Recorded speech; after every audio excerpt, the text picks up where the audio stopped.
Vous êtes en direct. Bonjour à toutes, bonjour à tous et bienvenue sur la chaîne de Philippe Chandrock, la chaîne de la vérité, rien que la vérité, dans une époque formidable.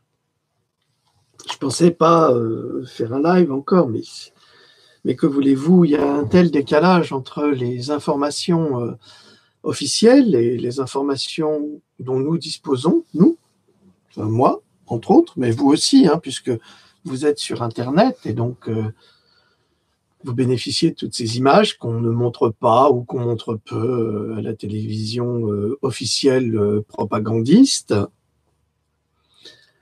Alors j'ai appris par Saber Solo aujourd'hui que notre ami Patrick Chirac, je dis bien Patrick Chirac, le roi du Benko, a changé son fusil d'épaule. Alors qu'est-ce que ça veut dire? Avant-hier, il était gilet jaune et aujourd'hui, il n'est plus gilet jaune. C'est dommage, mais ça montre. Moi, je ne lui en veux pas. Hein. Je ne lui jette pas la pierre. Hein. Les cheveux, parce que j'étais au marché, là. Les cheveux en bataille. Je ne lui jette pas la pierre. Je pense qu'il a reçu des menaces. Des menaces. Et je trouve que c'est dommage. Alors, ça montre à quel point les artistes sont dépendants du politique, entre autres, et que le politique contrôle les subventions au cinéma. Donc, on a dû lui dire, bah, si tu continues à parler comme ça, bah, on ne te donnera pas de subvention pour ton prochain film. Donc, ça va l'empêcher de travailler et quelque part, il se trahit lui-même. C'est pas le seul. Hein. Muriel Robin, je vous aimais bien, mais toutes ces photos avec le gang Macron et puis Danny Boone, gang Macron, on dirait que vous faites un petit peu de la prostitution. Il vous manque du courage, je crois. Il y en a pas beaucoup qui ont du courage hein, dans ce monde-là. On ne va pas tous les nommer. Je pense que Carole Bouquet, elle a beaucoup de courage. C'est une femme formidable. Et Gérard Depardieu, pour lequel j'ai une énorme sympathie parce que c'est un être d'une profonde humanité. Alors on pourra dire ce qu'on voudra sur Gérard Depardieu, ça reste un homme extraordinaire, dans tous les sens du terme. Bon, lui, il a déjà dit ce qu'il pensait de la France de Hollande, de la France de Macron. Il a très bien compris. C'est un homme extrêmement intelligent et un grand poète. Un grand poète également. Alors, c'est vraiment très décevant. On n'a pas de sportifs, on n'a pas d'artistes qui soutiennent, à part Pierre Perret, à part Dieudonné. Pierre Perret, lui, il n'a rien à gagner dans cette histoire, si ce n'est son amour qu'il a pour la France, le français, les mots, et pour le peuple, parce qu'il sait qu'il a fait sa carrière grâce au peuple. N'oubliez pas, hein, vous, les artistes, que vous n'existez que grâce au peuple. Ce que vous donne le pouvoir, c'est une certaine possibilité d'atteindre un confort. Mais si le peuple ne va plus voir vos films, si le peuple ne va plus acheter vos DVD de spectacles ou aller dans vos restaurants, eh bien vous allez faire faillite, comme la France fait faillite aujourd'hui. Alors, moi je vous en veux pas, hein, Patrick Chirac, pas du tout, parce que je pense que vous avez subi de très sévères pressions et c'est pas de votre faute. Il faut savoir reconnaître les faits. Mais vous vous étiez engagé. En revanche, les autres ne se sont pas engagés du tout. Ils sont tous restés en retrait. Et maintenant, Muriel Robin qui dit qu'elle est gilet jaune, il ne faut pas venir après la bataille. Ça me rappelle ces résistants de la dernière heure. Ah, je peux en parler parce que moi, mon grand-père, il a fait la guerre. Hein. Il était bardé de médailles. Enfin, donc, je peux me permettre de le dire. Hein. D'ailleurs, c'est ce que, quand on nous traitait de sales étrangers, mon frère disait, mais moi je sais où il était, mon grand-père, pendant la guerre, et le vôtre, il était où? Et ça voulait tout dire. Donc, on va faire notre petite revue de presse aujourd'hui. Ouh là là, mon grand qui s'excite là. C'est jour de marché, alors évidemment, il y a des gens qui passent devant et ils ne le supportent pas. Alors, notre petite revue de presse, vous avez tous vu, bah dis donc, mais ça mouline, hein. Est-ce qu'on va me couper le sifflet encore? Vous avez tous vu cette image, pendant que ça charge, hein, cette image de ces enfants, ces adolescents qui, en région parisienne, se retrouvent mis à genoux, les mains sur la tête, qui, moi, quand j'ai vu cette image, je vous la montrerai quand ma tablette d'Engra fonctionnait, parce que là, elle ne veut pas fonctionner. C'est drôle, hein, tous ces hasards de dysfonctionnement. Ça ne marche jamais quand on en a besoin. Ah ben, c'est pas trop tôt. C'est pas trop tôt, je vous demande pardon. Donc, vous avez tous vu cette image de ces jeunes mains sur la tête, à genoux par terre. Et le commentaire d'une personne qui dit voilà une classe sage, bien sage. Ben, c'est très sympa, je vous remercie de discipliner nos jeunes lycéens qui sont rentrés dans une rage folle quand ils ont vu leurs camarades, garçons et filles, recevoir des flashballs dans la figure. Vous avez vu hier les effets d'un flashball.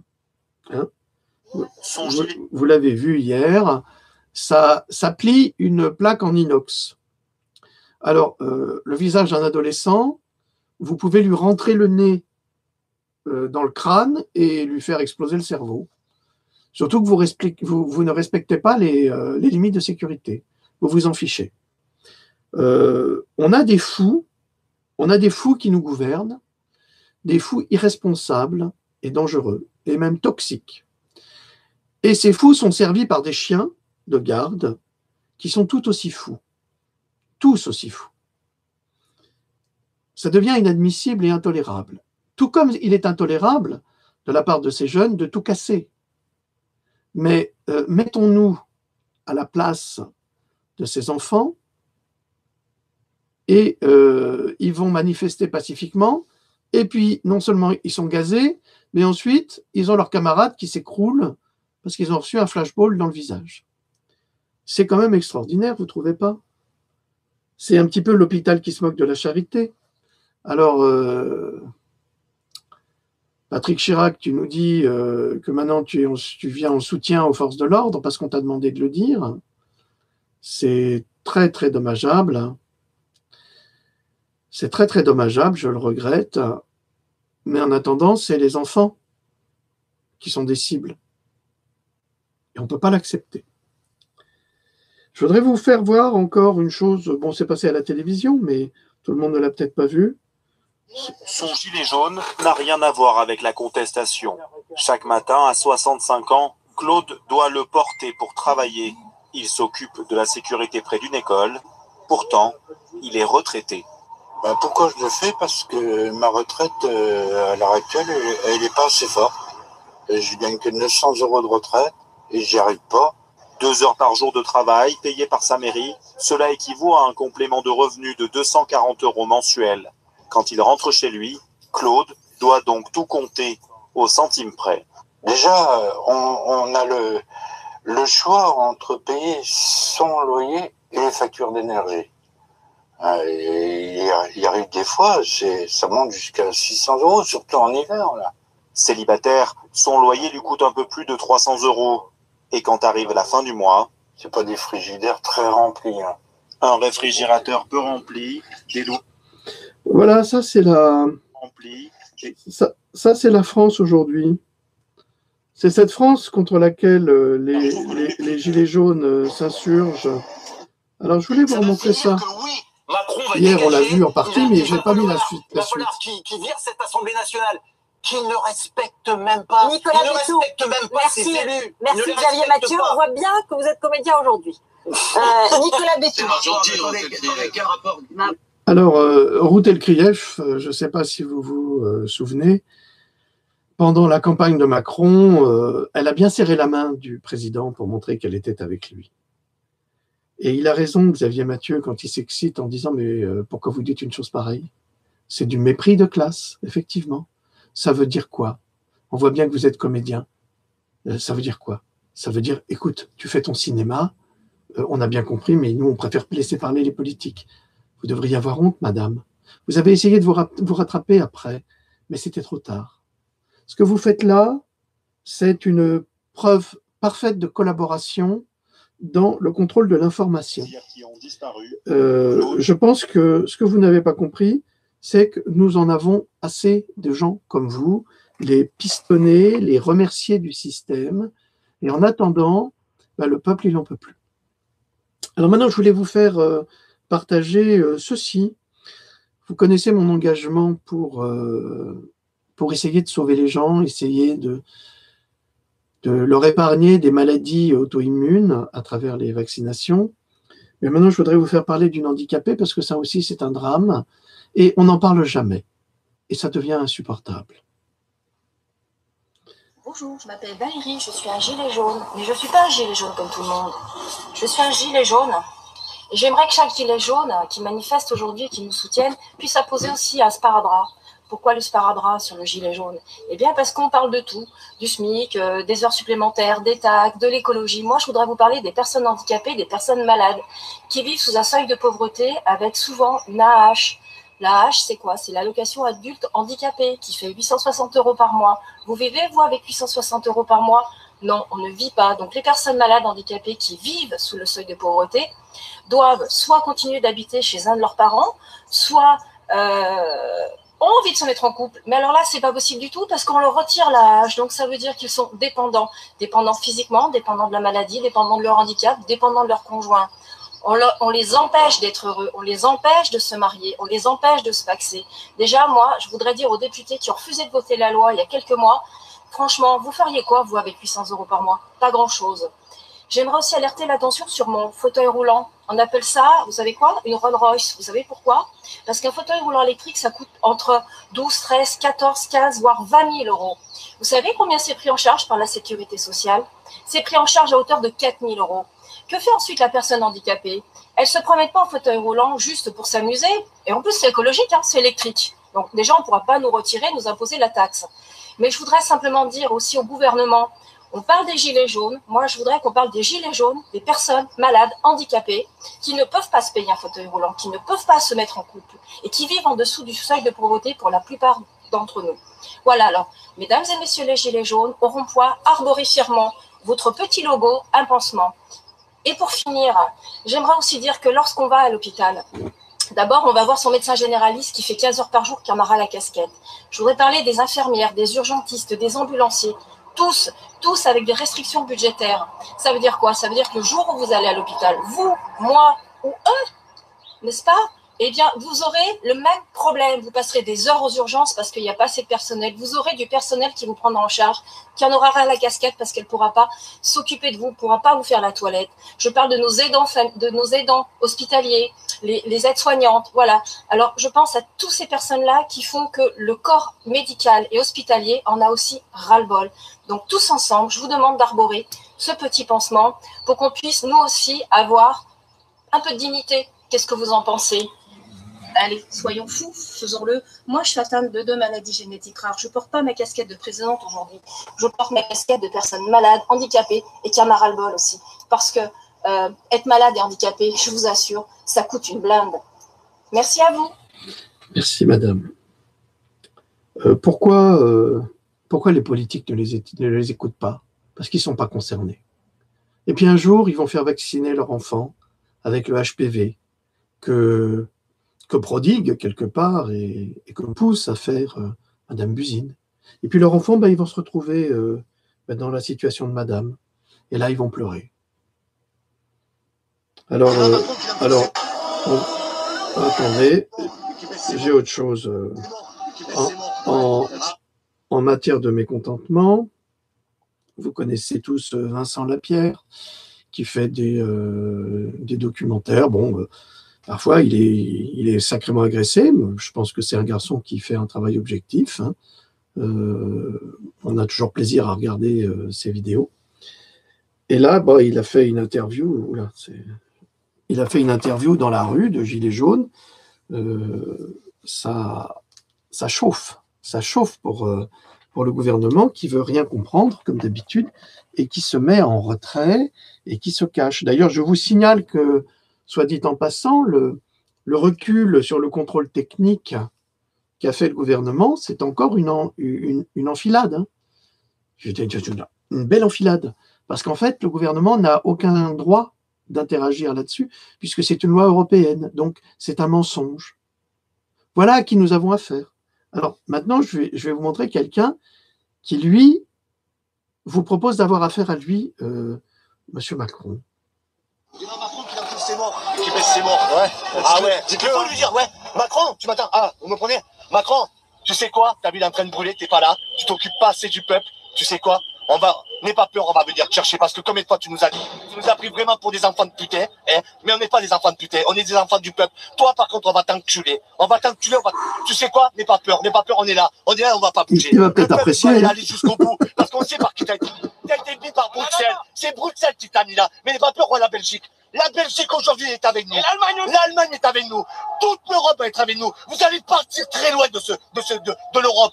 Allez-vous-en tous parce que vous allez mourir tous. On n'en veut plus de vos gouvernements. Vous voyez pas que vous nous sucez la moelle depuis des années. C'est pas de maintenant que ça monte. C'est depuis 30 ans que ça monte. Maintenant, vous voyez, c'est fini. Ça suffit. Ça suffit, enfant de putain. N'aie pas peur. Et ta bergère là, que tu lui offres des machines à 300 000 euros et nous on doit mourir. Mais tu nous as pris pour qui, enfant de putain? Tu sais qui on est, nous, les gens du voyage. Aujourd'hui, il y a les gens du voyage avec toi. Je vais te dire, on est l'une des plus grosses familles de France. N'aie pas peur qu'à nous aussi, on va se soulever. Déjà, j'y suis avec mon fils. Et quelques-uns de mes cousins. Je te jure, ça va faire mal. Et on veut, vous savez qui on veut maintenant? Parce qu'on les a pas vus depuis le temps. Et je leur ai dit tout à l'heure, je veux toutes les cités de France. On est un peuple. Je veux toutes les cités. Que ça soit les Arabes, les Gitans, les voyageurs, les Français, toutes les nations confondues, je les veux avec nous. T'as bien compris, je te jure, tu vas avoir peur, t'es mort.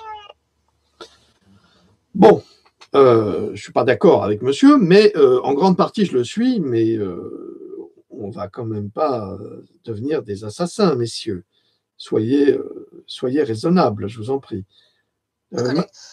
Maintenant, on va écouter. Même si la discussion est... On va écouter ceci. Parce que vous me posez souvent la question sur le pacte migratoire. C'est une grande inquiétude pour tout le monde. Hein. Il y a plein de pays qui ont refusé, l'Allemagne, Israël, l'Australie, enfin l'Allemagne, pardon, non, l'Amérique, Israël, l'Australie, il y a une quantité de pays qui n'en veulent pas. Évidemment, tu penses bien. Ils ont très bien compris à quoi ça servait. Le pacte migratoire est signé par les puissances coloniales dont l'objectif seul est de piller l'Afrique et de la débarrasser de ces gens pour pouvoir faire ce qu'ils veulent d'eux. Le problème, c'est qu'ils leur vendent l'Europe en leur disant vous aurez une maison, une Mercedes, vous aurez la sécurité sociale, vous aurez ci, vous aurez ça. Vous savez, mes frères africains, si on ne vous vaccinait pas, si on n'utilisait pas votre peuple pour faire des expériences vaccinales, vous ne seriez pas malade. Hein.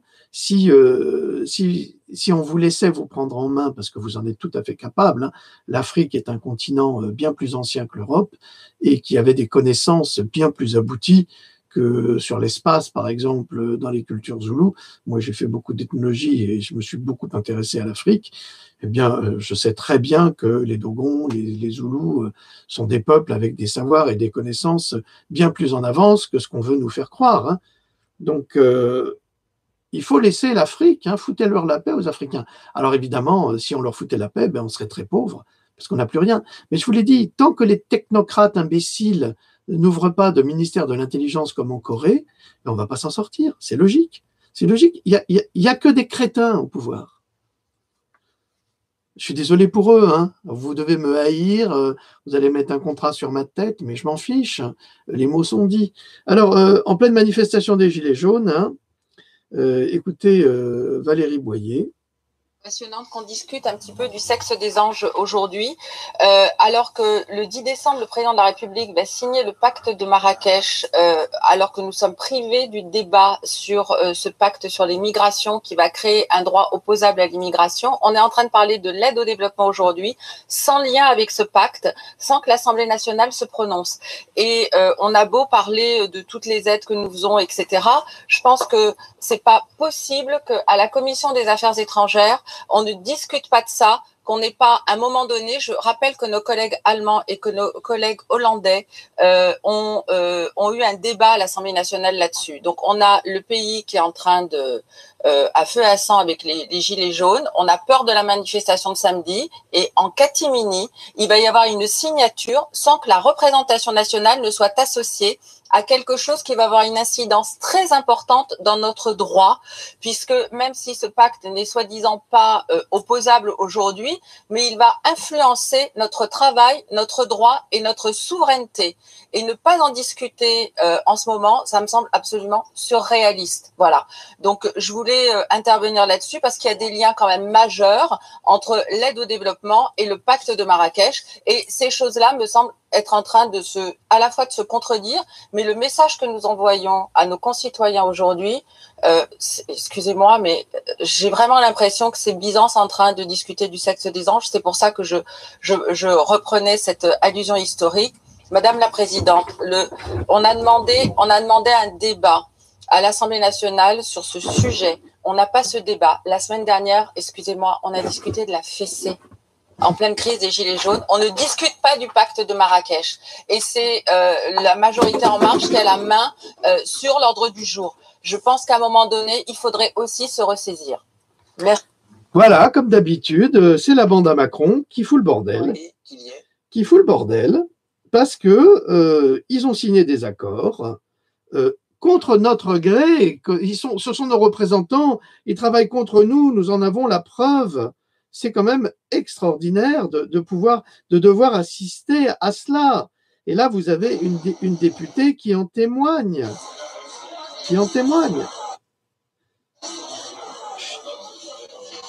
Attends, arrête-toi, calme-toi. Qu'est-ce qu'il fait, lui? Bon, problème de fonctionnement, c'est pas grave. Alors, vous trouverez ça aussi qui circule sur Internet, hein, quand même, c'est pas mal. Hein? La poupée des gilets jaunes, un G.I. Joe gilet jaune.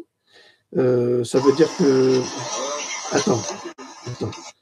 Parce que là, j'ai mon copain qui m'envoie des trucs, là, mais j'arrive pas à l'enlever. Hein. Putain, mais c'est pas vrai. Pardon, j'ai dit une grossièreté, mais il n'y a rien qui fonctionne aujourd'hui. Hein.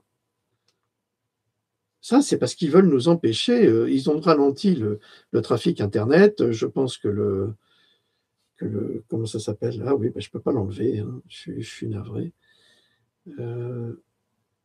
Allez. Ah, vous êtes vraiment des chiants En Marche. Hein, à nous empêcher de diffuser l'information. Ben voilà, je vous en parlais. Moi, ça me donne un arrière-goût d'Ouradour en 40, en 44.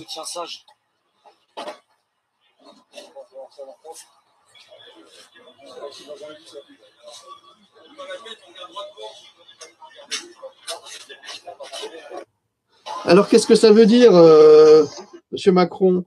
Est-ce que ça veut dire que si les gosses ils bougent, ils se prennent un flashball? C'est ça? C'est un petit peu comme les Allemands qui flinguaient à tout va dans les villages français? Vous allez me dire que c'est pas vrai? Ah ben, je suis désolé, ma mère a vécu ça. Hein. Tous les villageois ont été enfermés dans l'église. Et les Allemands, enfin pas les Allemands, les Boches, on va dire les Boches, les nazis, ils ont enfermé tout le village dans l'église, ils ont mis le feu à l'église, ils ont réussi à sortir par une petite porte. Ma mère était dans les bras de la sienne, ils se sont échappés dans les champs, et même dans les champs, à la mitrailleuse lourde, les Boches, ils leur tiraient dessus. Eh bien, c'est ça que vous nous montrez? C'est ça, Macron, Castaner? Et après, vous allez faire des conférences de presse en faisant les jolis cœurs? Mais monsieur Castaner, je crois que je vais confirmer ce qu'il y avait marqué sur le mur de votre enceinte. Hein.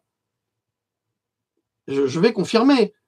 Parce que moi, quand je vois ces images-là, ça me fait peur. Il a fallu des années pour que ma mère me raconte cette histoire. Des années. Mais vous savez, les traumatismes des parents, ça passe. Ça passe à travers l'ADN. Ah, il faut lire Konrad Lorenz sur les rats. Lisez l'étude de Konrad Lorenz sur les rats, vous verrez, vous comprendrez. Tout ça, ça passe. Sans les mots. Alors quand je vois ça, mais moi je frémis. Je me dis, mais c'est pas vrai. On est vraiment en guerre avec des nazis qui mettent en joue des enfants. Des enfants. Ah oui, c'est des agitateurs. Mais s'ils sont agitateurs, c'est parce que vos chiens de garde ont flingué des gosses avec des flashballs. Vous êtes quand même une sacrée bande d'enfoirés. Gilets jaunes pour samedi. Je leur dis de continuer la pression pacifique. Pas pacifique samedi dernier. Si, les gilets jaunes, c'était pacifique. Le triomphe, c'était pas pacifique. Non, je l'ai remarqué, figurez-vous. Est-ce que vous n'avez pas une responsabilité en tant que politique aussi de dire aux gens de se calmer? C'est le gouvernement qui bloque la France, c'est le gouvernement qui a laissé rentrer les casseurs, ce sont les gilets jaunes qui ont protégé la tombe du soldat inconnu, et cette photo-là, vous ne l'avez pas montrée. Vous avez vu, les gilets jaunes ont protégé la tombe du soldat inconnu. Au même moment, au centre de la place, ces manifestants ont formé une chaîne humaine. Montrez la photo des gilets jaunes qui protégeaient le soldat inconnu. La Marseillaise, on l'a fait, mais ils ont aussi ravagé l'Arc de Triomphe. Non, ce ne sont pas eux. Ce sont les gilets jaunes qui ont ravagé l'Arc de Triomphe. Monsieur Castaner. Pardon? Ce sont les petits casseurs de Monsieur Castaner. Qui ont cassé l'Arc de Triomphe, vous pensez que c'est Christophe Castaner qui a cassé l'Arc de Triomphe, sérieusement? Ah, Monsieur Castaner, les petits casseurs de Monsieur Castaner. Il a raison, Dupont-Aignan. Il a raison. Et puis l'autre, là, qui veut le ridiculiser en disant, si, on l'a montré. T'as montré quoi? T'as montré un petit truc, c'est tout? Mais t'as pas montré le reste? C'est pas toi qui fais ce travail, c'est nous qui faisons ce travail. Fumier. Il y en a marre de ces mecs-là. Voilà le travail des flics. Bonjour à tous. Moi, c'est Franck. Franck, dit kiff. Bon, vous avez pu voir que je me suis pris en flash dans la flash ball dans la gueule. Excusez-moi, j'ai beaucoup de mal à parler. Là, je suis juste devant la télé, LCI, je suis horrifié, j'ai mal au cœur, j'en peux plus. Je vois toute cette souffrance qui se transforme en haine, là. Je pense à mes parents, à mes enfants qui sont en banlieue, et je vois Aubervilliers qui part en couille.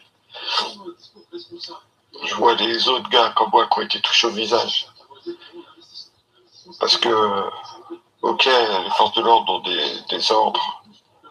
Ok, ils sont là pour protéger un peu le bordel, pour pas qu'il y ait de bordel. Mais je comprends pas que l'on tire en pleine gueule. Et surtout, ce que je comprends pas, c'est qu'on tire dans le visage à des... Moi non plus, je comprends pas. Pourquoi vous visez le visage? C'est parce que vous avez des intentions de tuer. C'est ça. Et après, vous vous demandez pourquoi les gosses sont en colère, pourquoi leurs parents sont en colère. Mais je sais pas, mais dans le temps, on disait des grossièretés, et vas-y, mais tu te touches la nuit. Hein, c'est peut-être la question qu'on devrait vous poser, hein, le gouvernement En Marche, les députés En Marche. Il n'y a pas d'amendement là que vous pourriez voter? Ah non, vous avez trop peur pour vous, hein? Vous avez trop peur pour vos fesses. C'est ça que ça veut dire. Ah non, je ne suis pas un anarchiste, moi je suis un citoyen. Et vous ne respectez pas les codes. Vous ne respectez pas ce pourquoi vous avez été élus. Vous êtes des traîtres à la nation, des traîtres à la patrie. La seule chose que vous faites, c'est d'entuber les pauvres.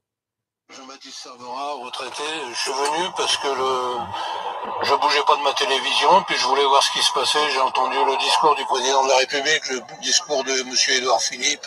Rien ne m'a plu. Et j'espère que les Champs-Élysées vont être bloqués jusqu'à la fin des fêtes. Et peut-être M. Macron, quand les riches ils vont l'appeler, il va comprendre qu'il va falloir qu'il s'occupe des pauvres. Et alors, parmi les revendications qui ont été dressées par le mouvement des Gilets jaunes, il y en a qui vous plus. Oui, moi pour ma part, je touche 430 € de retraite. Hein. Bon, j'ai mes poules et puis j'ai mon jardin pour vivre, mais ça met pas du beurre dans les épinards. Et quand je l'entends que les retraités, il n'y en a pas en dessous de 800 €, c'est des menteurs. Voilà. Ben voilà la France. Bon, là, j'ai un témoignage d'un ancien soldat. Non, je travaille dans le social, je gère un jardin pédagogique. Mais bon, c'est la première fois de la vie que j'ai cette impression-là. D'avoir l'impression de devoir vraiment protéger le peuple français? Exactement. Qu'est-ce qui vous avait fait prendre conscience de ça? Pour les manifestations ou pour l'armée en général? Non, les manifestations par exemple. On ne va pas cracher sur l'armée, c'est pas possible. Une cohésion tellement énorme. Non, mais là, je veux dire, là par exemple, c'est contesté par l'État. Quand vous êtes dans l'armée, vous êtes au service de l'État et là, vous allez contre l'État. Donc, qu'est-ce qui vous a fait prendre conscience de ça? Mais là, vraiment, c'était des gardes de famille se faire tabasser, gazés, pour rien, parce que je voulais venir voir ça, justement. Tout le monde, à partir du moment où tout le monde commence à scander, c'était calme, on commençait à gazer, à envoyer des flashballs, à envoyer des grenades surtissantes pour que les gens commencent à courir, que ça crée le chaos, et ainsi de suite. Ce qui s'est passé aux Champs-Élysées, il a fait de merde, il faut se passer de la merde, ils sont en train de raconter n'importe quoi. Ils ont fait exprès pour retourner le peu d'opinion publique qui reste contre les gilets jaunes, contre les citoyens. Il y a tout le monde dans la rue, tout le monde prend conscience. C'est vrai que même malgré tout. Merci, monsieur. Bon, là, vous allez voir, il y a un deuxième Mr Bean hein, chez les flics. Vous allez rigoler un peu.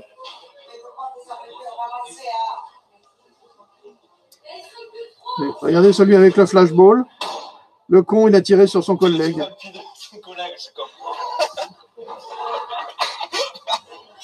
Bon, si vous pouviez nous en mettre un peu plus, une louche hein, de ces Mr Bean, ça serait bien. Hein, ça protégerait les citoyens. Ce serait une bonne chose.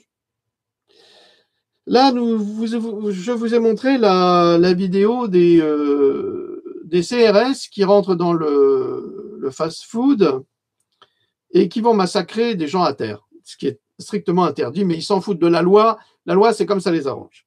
Et là, vous avez les deux journalistes qui étaient présents dans le Burger King. Qui fait 1m90, qui fonce vers toi avec sa matraque et qui te hurle dessus, t'as juste peur en fait.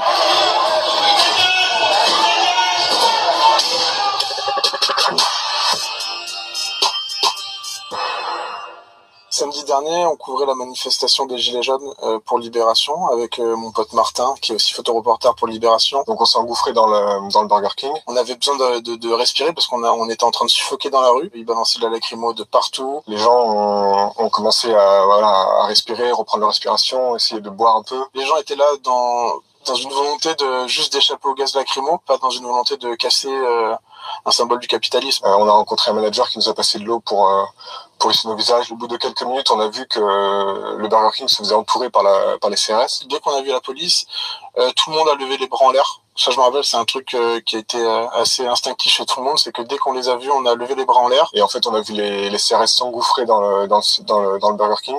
Ça a été assez violent parce qu'ils ont chopé directement le mec qui était à notre droite. Lui, franchement, ils l'ont plaqué, je crois, contre le bar, et il s'est pris quelques coups de matraque. On pensait que ça allait être ou une nasse, comme ça arrive souvent en manifestation, ou qu'il y ait même des interpellations. On pouvait se penser à ça. Mais je pensais pas qu'ils allaient rentrer dedans et qu'ils allaient tabasser tout le monde, quoi. Moi, il va pour m'en mettre un et il s'arrête. Je sais pas pourquoi il s'arrête. Il nous dit vas-y, dégagez. Quand t'as un CRS qui fait 1m90, qui fonce vers toi avec sa matraque et qui te hurle dessus, t'as juste peur, en fait. Moi, j'ai pas réussi à faire de photo à ce moment-là, alors que c'est mon métier. Je m'en suis voulu pendant plusieurs jours parce qu'il y avait des scènes graves qui se passaient devant moi et j'aurais dû essayer de témoigner. En fait, ce qui se passe, c'est que dès que les gens sont sortis du Burger King, un par un, ils sont sortis. Et sur le côté droit, il y a un mini tunnel de CRS et qui roule de coups systématiquement chaque personne qui sort. Il y avait une espèce de haie de CRS et ils bastonnaient tous les mecs qui sortaient, quoi.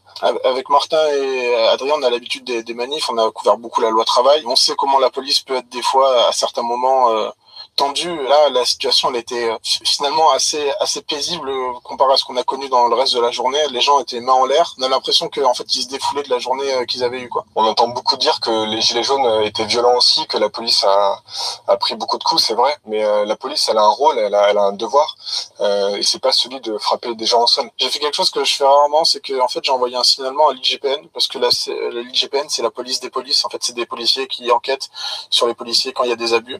Mais en fait, le fait c'est que le rôle de la police, en fait, il n'est pas de punir. Le rôle de la police, c'est de faire du maintien de l'ordre, de faire des interpellations. Et le rôle de la punition, c'est la justice qui fait ça. C'est pas aux policiers de punir, en fait. Voilà. Combini News. C'est quand même dramatique. Alors, évidemment, vous entendez dans les médias propagandistes, parce qu'il n'y a pas d'autre mot, hein, c'est vraiment de la propagande nationale. Donc, vous entendez dans les médias propagandistes que nous diffuserions de fausses informations. Jusqu'à présent, moi, je n'ai jamais diffusé de fausses informations. Je vous ai toujours diffusé des informations disponibles et accessibles, sauf que cette presse propagandiste, elle, refuse de diffuser les vraies images. C'est facile de faire des montages et de faire des fragments, hein.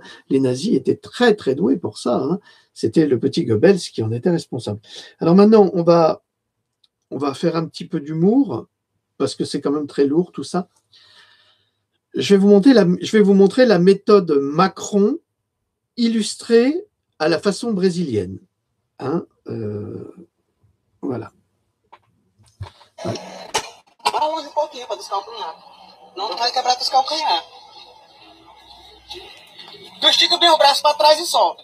Vai, deita os braços para trás dele. Aí solta. Vai. Vai dar certo. Rapaz, ele é melhor do que eu, menino. Vai dar certo agora. Peraí, solta o tatu aqui embaixo. Tá fazendo X. Pode. Pode. Assim? Aham. Assim, né? É. Tá? Solta.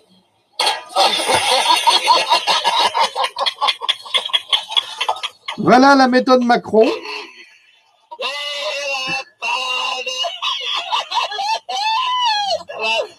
Et c'est ce que nous vivons au quotidien avec ces gens-là. Je vais vous baisser la taxe d'essence, mais je vous la remettrai dans un an. Vous allez voir, le contrôle technique va être allégé alors qu'ils ne peuvent pas, mais c'est exactement ça. Alors j'en ai un autre qui est très très bien, c'est un monsieur très bien.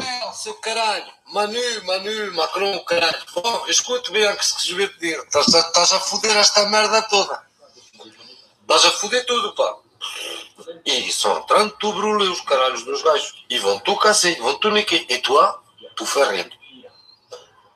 On n'a plus rien à bouffer. Les gilets jaunes, ils sont là pour manifester parce qu'il n'y a plus rien à bouffer.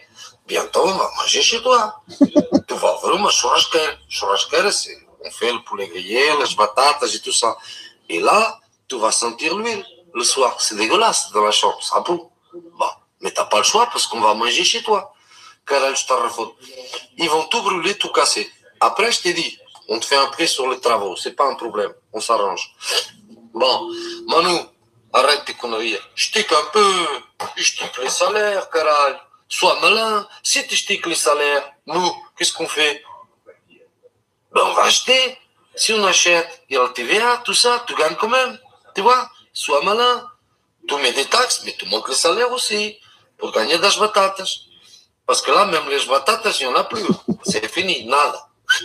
T'as foutu ta chive, comme on dit chez moi. Et toi, comme on dit chez moi, je vais pas t'insulter parce que je respecte les gens. Só te falta as orelhas para ser burro. Il te manque que les oreilles pour être un âne. Voilà. Brigitte, dis-lui que... Vas-y, Brigitte, dis-lui quelque chose. Je t'en prie, dis-lui quelque chose. Voilà, alors ça, c'est le bon sens près de chez nous. C'est-à-dire que le gouvernement, je ne parle pas de Macron, parce que Macron, on ne peut pas discuter avec ce type-là, il refuse catégoriquement de remettre en place l'ISF, ce qui est scandaleux, parce qu'évidemment, il paierait et il ne veut pas payer. Donc, si tu mets des taxes sans arrêt et si tu baisses les salaires, ce n'est pas avec 30 € que ça va changer quelque chose. Il a raison, ce monsieur. Il a tout à fait raison. Qu'est-ce que j'ai encore comme bavure? Je dis une bêtise en disant que c'est une petite. C'est deux enfants. Regardez, c'est deux enfants. Je me permets, madame. Oui, allez-y. C'est deux enfants. Tu as quel âge, ma grande? Elle a 9 ans. Voilà celle qui met en danger la République. Elle a 9 ans. Attends, deux secondes. On va montrer ce qu'elle est jusqu'au bout. Voilà, je vous montre. Voilà. Alors, c'est une petite qui a un bras dans le plâtre, dans l'écharpe. Elle a 9 ans. Et voilà, on la gaze. Et toi, tu as quel âge? 11 ans. 9 ans et 11 ans. Eh ben, bravo, Macron. C'est ce que tu nous envoies. Tu nous envoies des chevaliers pour eux. Je sais pas si ça. Et la mère. Voilà. Et la mère avec un. Vous voyez les béquilles? Je me disais à qui étaient les béquilles? Les béquilles, ça, la grande, d'accord? La mère est handicapée. Et la maman qui est handicapée, qui est là? Voilà. Donc là, c'est le père. C'est le père. Le père, il est là, je suis.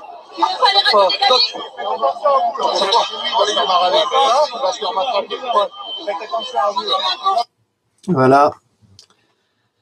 Ben voilà ta révolution, Macron. Ben voilà les LREM. Il faut tous vous foutre dehors, hein. Mais à coups de pompe dans le derrière, hein. C'est tout ce que vous méritez, hein. Mais vous croyez quoi? Vous croyez qu'on est insensible à ça? Nous sommes des êtres humains, nous avons de l'empathie pour ces gens-là. Vous avez gazé, et on l'a vu dans le témoignage de ce monsieur à Marseille, qui était très digne, qui dit que vous êtes une honte, mais vivante. Vous gazez le peuple, les enfants, les parents, vous tirez dans la figure des gens, mais vous êtes tous des monstres, des monstres. Alors, j'ai posté sur ma page Facebook un message qui m'est arrivé d'une personne très bien intentionnée, et je la remercie d'ailleurs, je ne veux pas donner son nom parce que je veux pas, je protège mes sources, et qui, pour résister aux lacrymogènes, qui sont des gaz neurotoxiques, toxiques, il faut utiliser de la diphtérine, qui est le nom commercial d'une solution des premiers secours, destinée au lavage polyvalent et en urgence de brûlures d'origine chimique, corrosive ou irritante. Elle est commercialisée par les laboratoires Prévor. Donc, la diphtérine, ça s'écrit comme ça. Pour peu que vous soyez allergique, vous pouvez faire un choc anaphylactique. C'est très grave, mais ça, ils s'en foutent, hein. Tant que vous crevez, c'est pas grave, vous êtes un ennemi en moins. Qu'est-ce que j'ai reçu? Oui, non, c'est publié par une personne qui se trouve sur Internet et que j'aime beaucoup. Je peux dire son nom parce qu'il assume complètement ce qu'il fait. C'est Dominique Kern. Et il publie des choses vraiment très intelligentes, avec beaucoup de réflexion. Alors, je vais essayer de vous le retrouver sur la tablette parce que c'est pas si facile que ça, hein. Ça merde complètement, pardonnez-moi, mais c'est le cas. Alors, je vais essayer de Je suis désolée. Oui, je sais, la Barjon. Non. C'est pas que j'ai pas préparé, c'est que ça marche pas. J'ai préparé. Bon, je vais le retrouver directement sur l'ordinateur. Si ça peut bien s'afficher. Où est-ce que tu es, Dominique? C'est pas vrai, ça. C'est pas vrai. Dites-moi que c'est pas vrai. Je l'ai pourtant mis en exergue, ce document, ce matin. Donc, il explique la situation d'une façon très, très intelligente, je dirais même brillante. Et puis, ça a disparu, mais on ne dit pas qu'ils l'ont retiré. Ce serait vraiment dommage. Ce serait vraiment dommage. En attendant, vous pouvez toujours utiliser le chat pour discuter entre vous. Ah bah, ça ne s'affiche pas. Ça s'affiche pas. Si ça s'affiche. Eh ben, ça a été retiré. Ça a été retiré.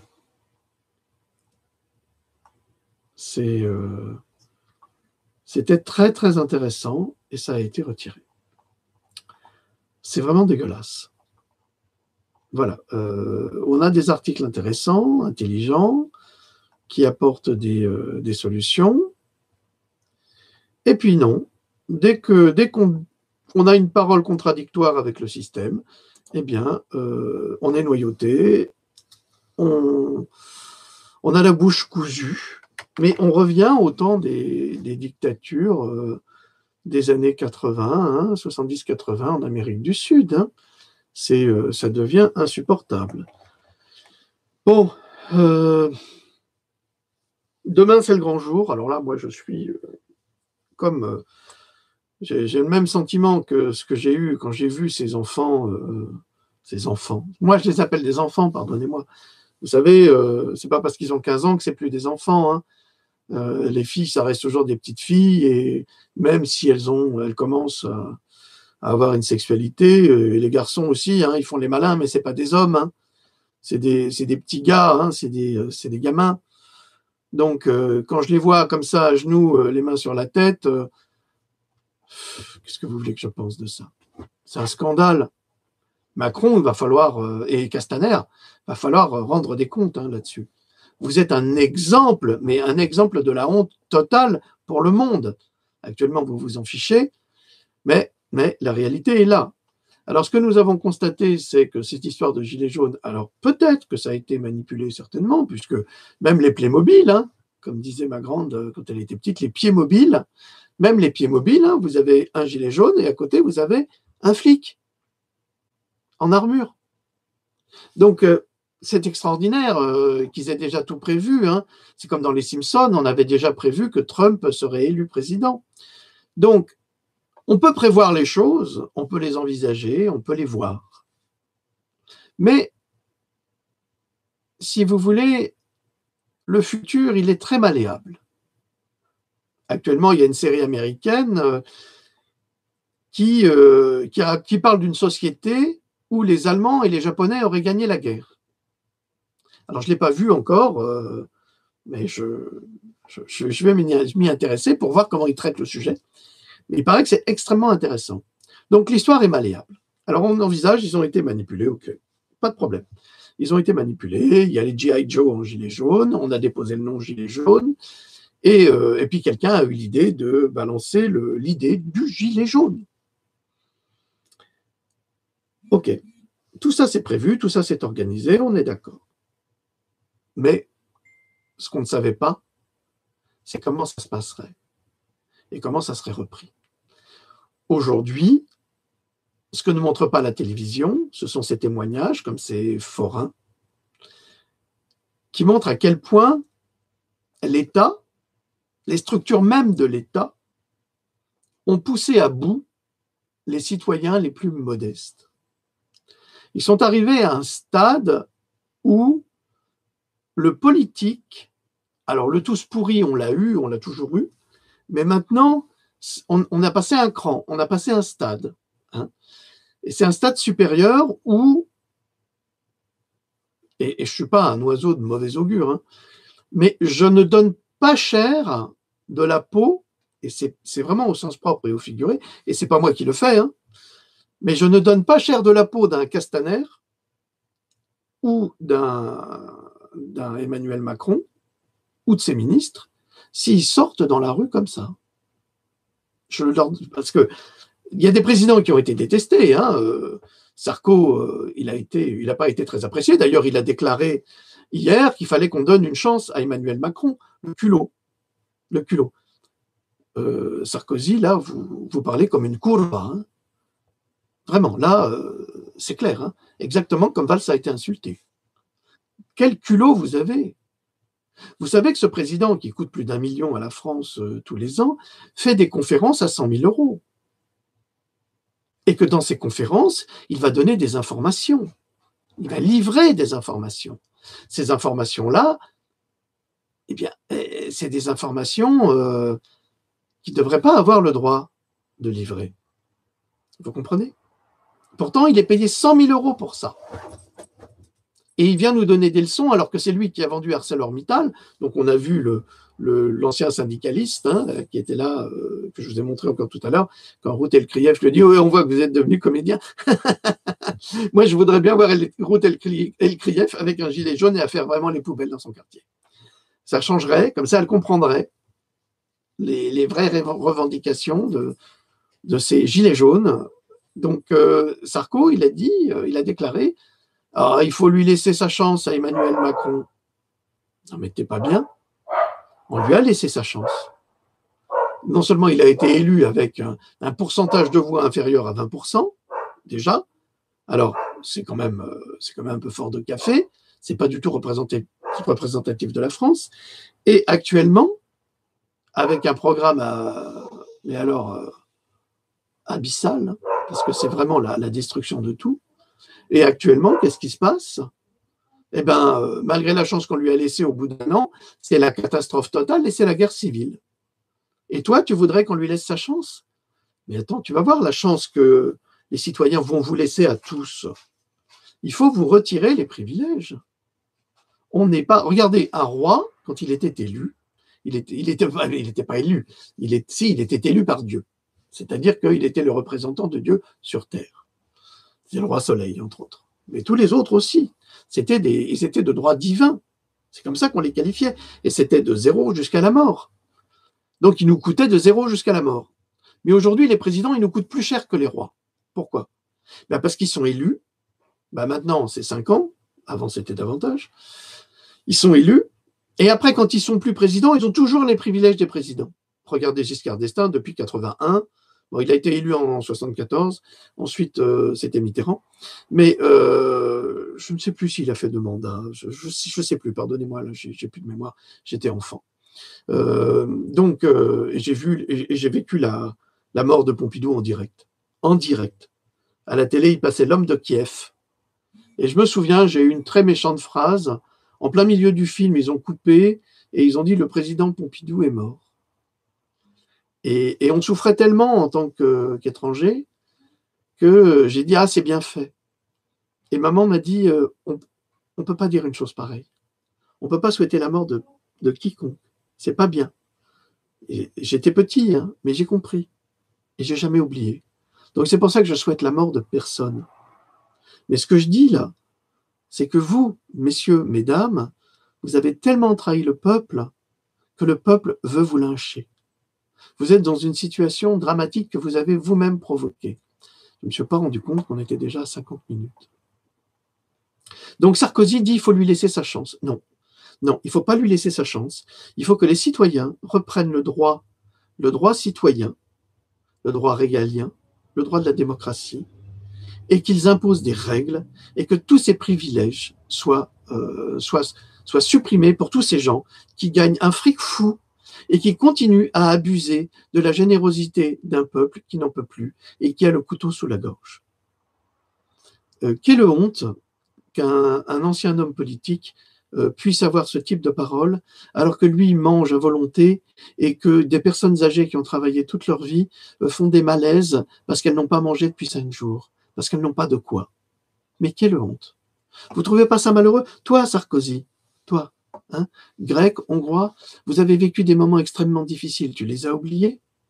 Tu as tout oublié? Vraiment? Tu ne te souviens pas? Mais tu devrais. Tu devrais te rappeler d'où tu viens et la souffrance que vous avez vécue. Tu devrais. Au lieu de dire t'encourages Macron, qu'est-ce qui t'a promis? Une augmentation? Parce que tu es gourmand, c'est ça? C'est honteux. Pour nous, tu as une honte. Vous êtes tous là, vous, les gouvernants et surtout LREM, vous êtes tous une honte. Il y en a beaucoup aussi ailleurs. Bon, demain, ça va être très dur. Ça va être très, très dur et je le regrette. Je le regrette et j'ai vraiment peur. J'ai vraiment peur pour les gilets jaunes, j'ai vraiment peur pour les citoyens. Dans le Nord, il y a déjà des bus, des dizaines de bus qui sont prêts à ramener des gens à Paris. Non, mais c'est ça. Je crois que ça va être inévitable. Castaner a déjà annoncé vous venez, en fait ça voulait dire ça, vous venez, tant pis pour vous, si vous en prenez plein la tronche, ça sera de votre faute.